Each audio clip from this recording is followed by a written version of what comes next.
નમસ્કાર મિત્રો, હાજર હો કાર્યક્રમમાં આપનું સ્વાગત છે.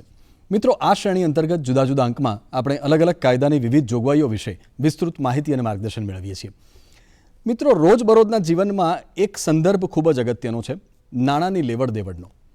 અને આ નાણાંની લેવડ દેવડનો જે સંદર્ભ છે એમાં હવે આધુનિક જમાનામાં હું ને તમે બધા જ આ લેવડ દેવડ, આ આખું ટ્રાન્ઝેક્શન આંગળીના ટેરવે અને ઓનલાઈન કરીએ છીએ. એટલે કાં તો મોબાઈલથી યા તો કમ્પ્યુટરથી.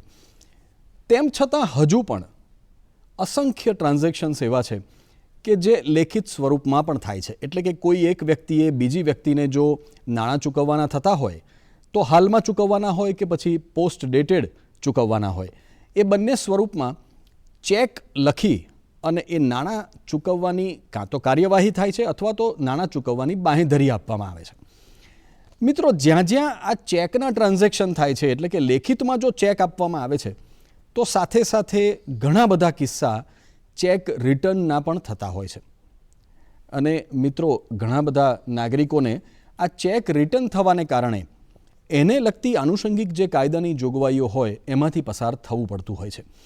તો આ ચેક રિટર્ન એ આખી જે કાર્યવાહી છે એ કાર્યવાહીને કાયદાની કઈ જોગવાઈઓ લાગુ પડે છે અને ચેક રિટર્ન અંગે જે કંઈ પણ કાયદાની જોગવાઈઓ છે એ અનુસાર તમારી વિરુદ્ધમાં કોઈ પણ પ્રકારની કાર્યવાહી ન થાય એના માટે શું ધ્યાન રાખવું જોઈએ, આ બાબતે વિસ્તૃત માહિતી અને માર્ગદર્શન મેળવવા માટે આજે અહીં સ્ટુડિયોમાં અમે આમંત્રણ આપ્યું છે વરિષ્ઠ ધારાશાસ્ત્રી શ્રી ચેતનભાઈ પંડ્યાને. નમસ્તે પંડ્યા સાહેબ, આપનું સ્વાગત છે કાર્યક્રમમાં.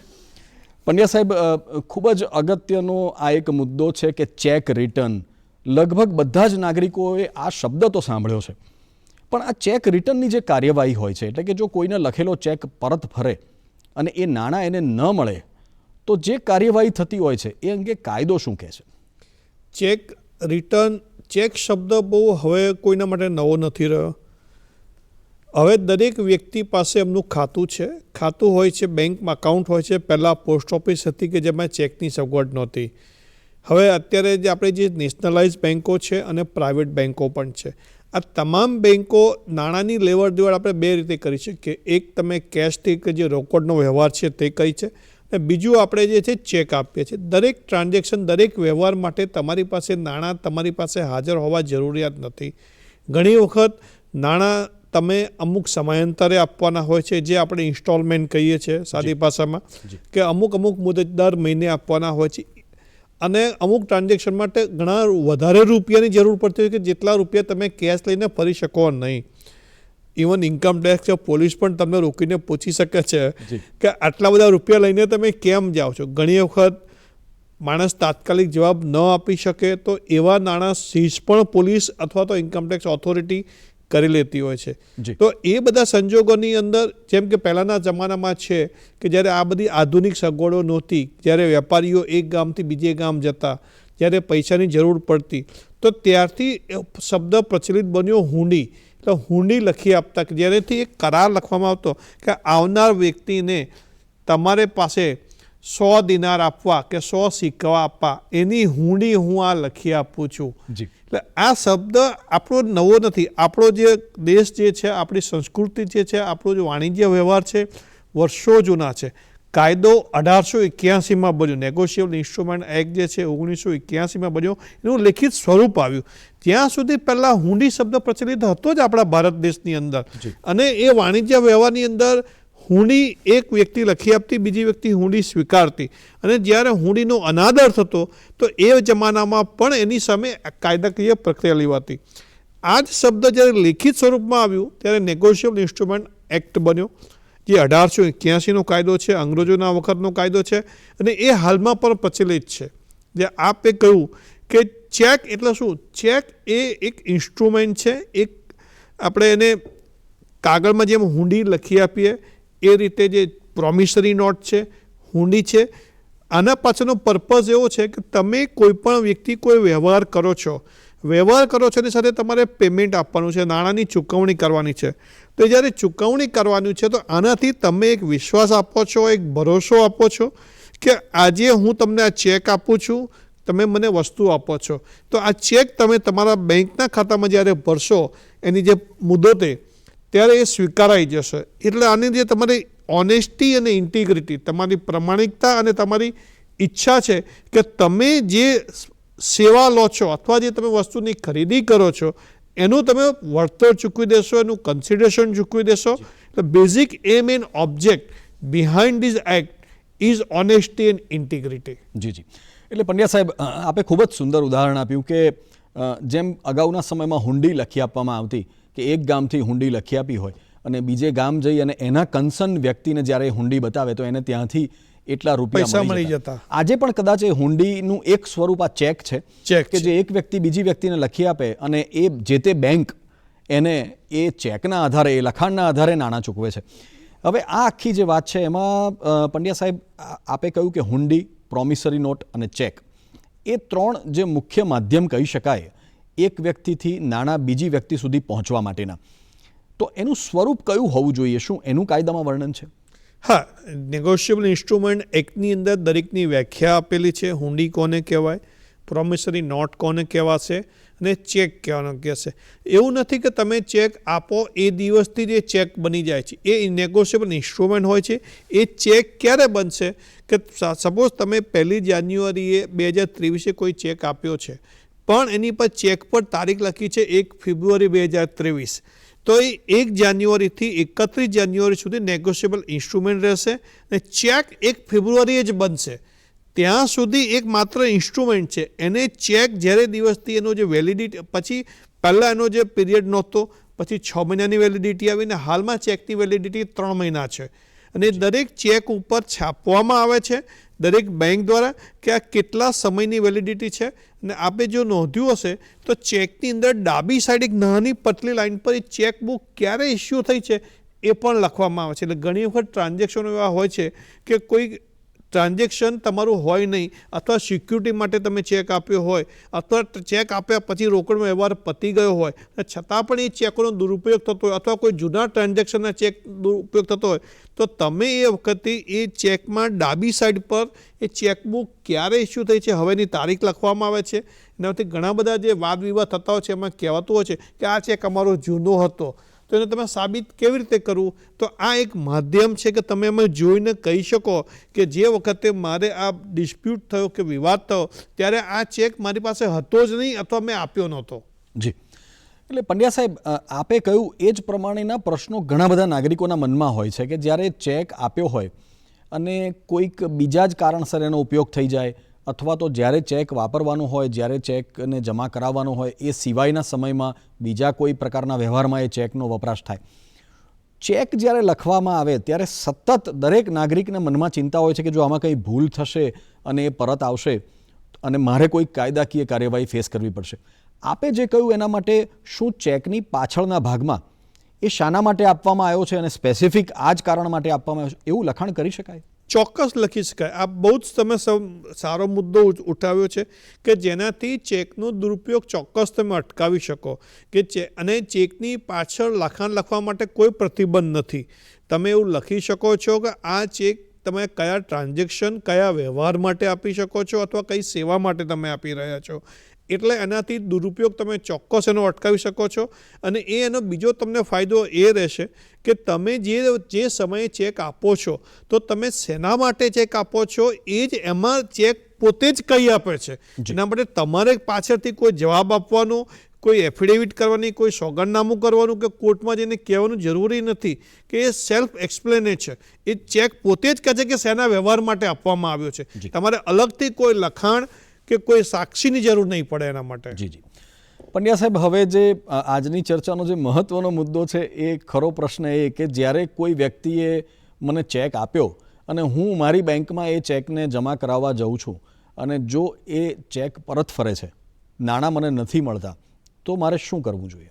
જ્યારે કોઈ પણ વ્યક્તિ તમને ચેક આપે છે, ચેક તમે ખાતામાં ડિપોઝિટ કરાવો છો, આમાં 2 વસ્તુ છે. ચેક સ્વીકારનાર વ્યક્તિ ને ચેક લખનાર. તમે એક તરફી કીધું, આપણે હું બંને તરફી જવાબ આપીશ.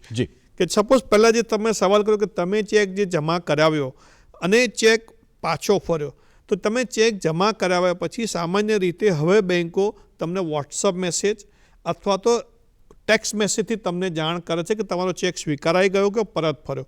જી. પણ એની સાથે લિખિતમાં બેંક એક મેમો પણ આપે છે, સ્લીપ પણ આપે છે. તો એ સ્લીપ તમને જ્યારે બેંક તમને જાણકારી આપે એટલે તમારી નોલેજ થયું, તમારી જાણકારી થઈ કે કઈ તારીખે તમારા ખાતામાં ભરેલો ચેક જે છે પાછો ફર્યો છે. તો એ તમારી જાણકારીથી તમારે 15 દિવસથી મહિનાની અંદર મેક્સિમમ તમારે લિખિતમાં નોટિસ આપવી જોઈશે. અને એ નોટિસ માનો કે તમને 1000 રૂપિયાનો તમારો ચેક હોય તો તમારે 1000 રૂપિયાની જ નોટિસ આપવી પડશે. તમે એની અંદર વ્યાજના પૈસા જોડી અને એની સાથે નોટિસ આપી શકો નહીં. કારણ કે એ સમયે તો વ્યાજ જોડીને પૈસા આપો છો, ખર્ચ જોડીને પૈસા આપો છો, તો એ કાયદાથી માન્ય નથી. અને એવા કેસોની અંદર જો પાછળથી ક્રિમિનલ કમ્પ્લેન કરવામાં આવશે તો માણસ છૂટી જાય છે. જી, એટલે આ કાયદામાં પણ જ્યારે ચેક પરત ફરે છે એ પછી નોટિસ આપવાનો જે પીરિયડ આપે કયો એ નિશ્ચિત છે. હા, નિશ્ચિત 30 દિવસમાં નોટિસ તમને જાણકારી થાય ત્યારથી 30 દિવસમાં ચેક અમાઉન્ટ માનો કે 1000 રૂપિયાનો ચેક છે તો 1000 રૂપિયા માટે જ તમે નોટિસ આપી શકો છો. એમાં તમે તમારું વ્યાજ કે ખર્ચ ઉમેરીને નોટિસ નથી આપી શકતા. પંડ્યા સાહેબ, આ જ બાબત ઉપર આપની સાથેની ચર્ચા જારી રાખીશું એક વિરામ બાદ. દર્શક મિત્રો, મળીએ એક વિરામ બાદ.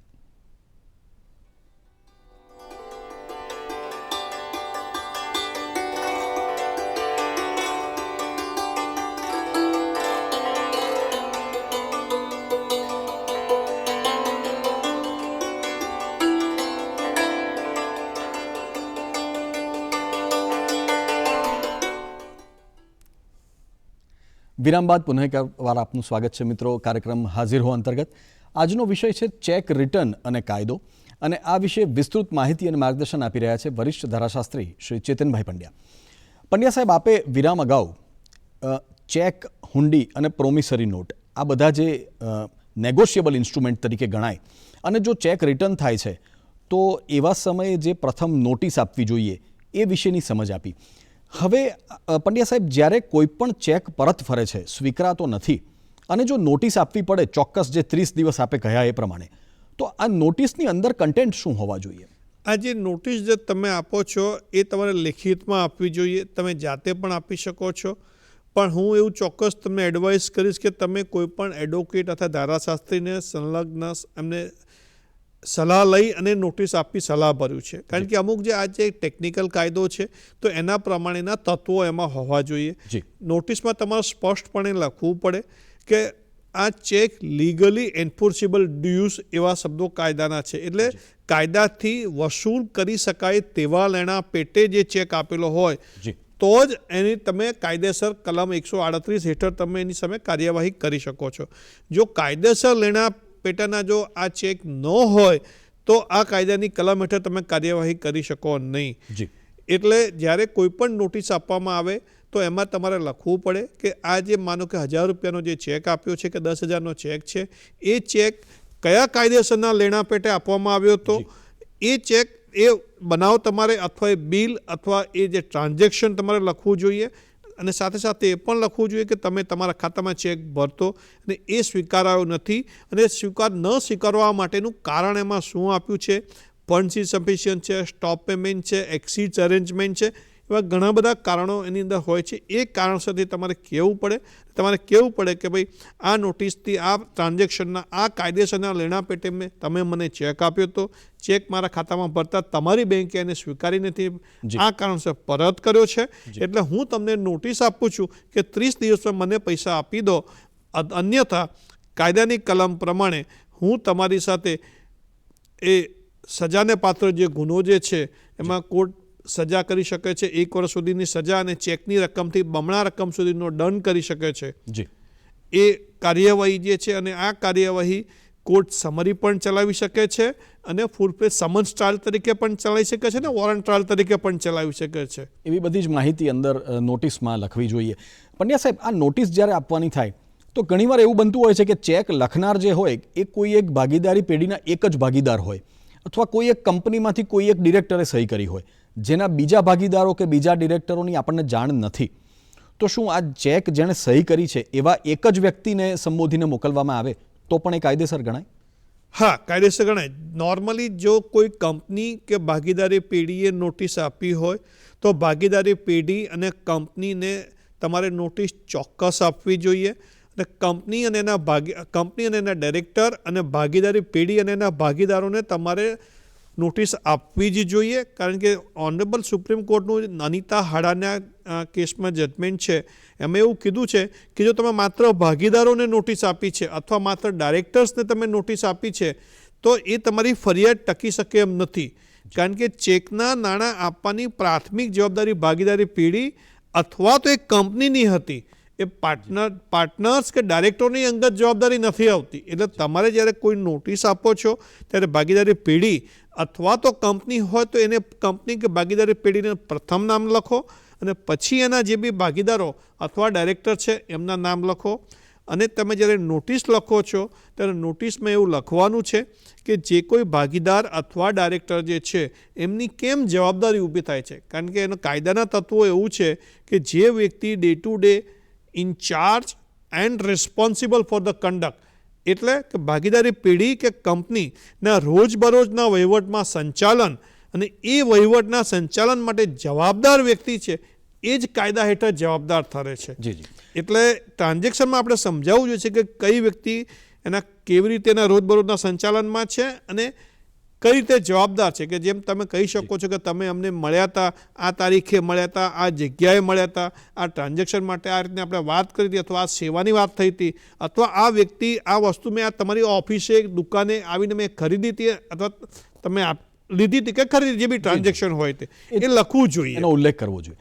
પંડ્યા સાહેબ, સૌથી અગત્યનો મુદ્દો આવે છે કે આવી નોટિસ મળે અને ક્યાંક ફરિયાદ થાય એ વચ્ચેના સમયગાળામાં ઘણા બધા નાગરિકો કોઈ કાર્યવાહી કરતા નથી.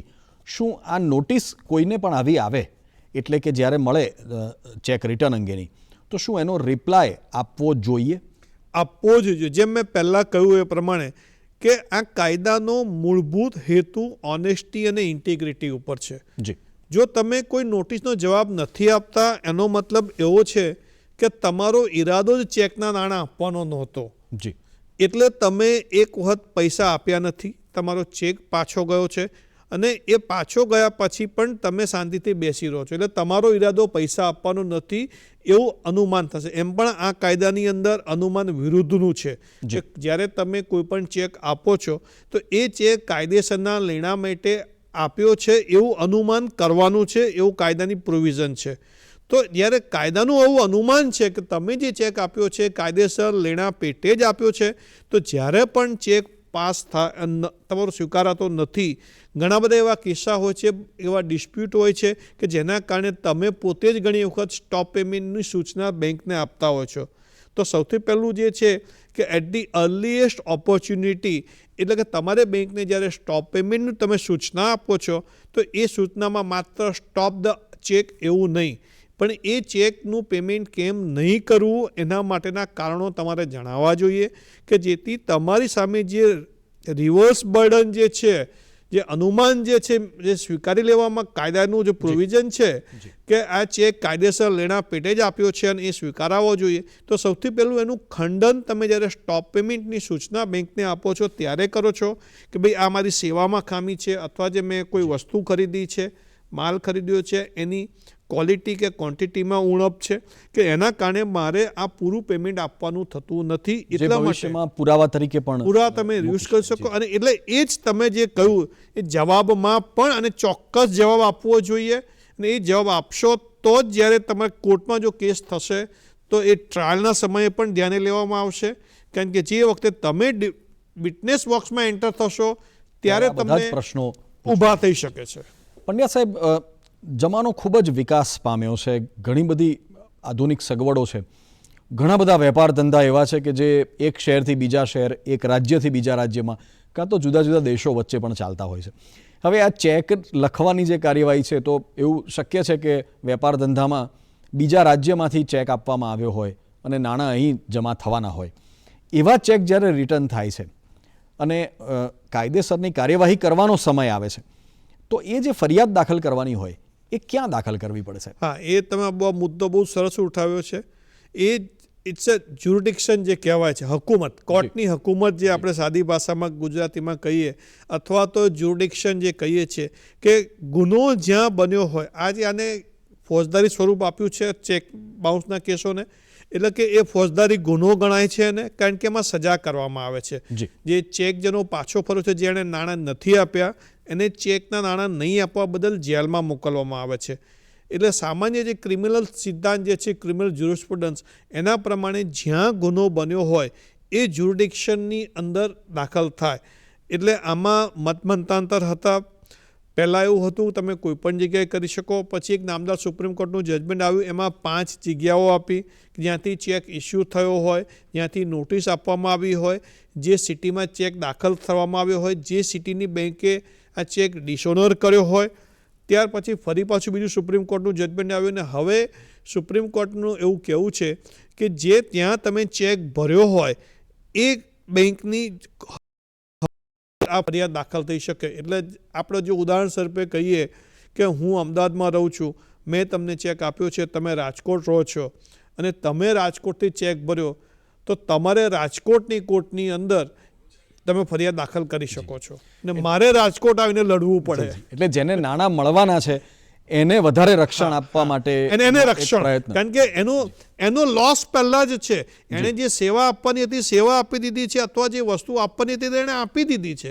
જે એનું ટ્રાન્ઝેક્શન, એનો કરારનો ભાગ જે છે પૂરો એને અમલવારી કરી દીધી છે. અમલવારીની ભાગ સપોઝ જે નાણાં આપનારની છે એ ભૂલ કરે છે અથવા એ બ્રીચ કરે છે, એટલે એને ત્યાં સહન કરવું જોઈએ. હા પંડ્યા સાહેબ, એક બીજો અગત્યનો મુદ્દો આ જે ચેક રિટર્નની કાર્યવાહીનો છે કે આપે જે સમજ આપી એ પ્રમાણે સજાની જોગવાઈ અને દંડની જોગવાઈ છે આપે કહ્યું, અને જે રકમનો ચેક હોય એનાથી ડબલ રકમનો દંડ થઈ શકે.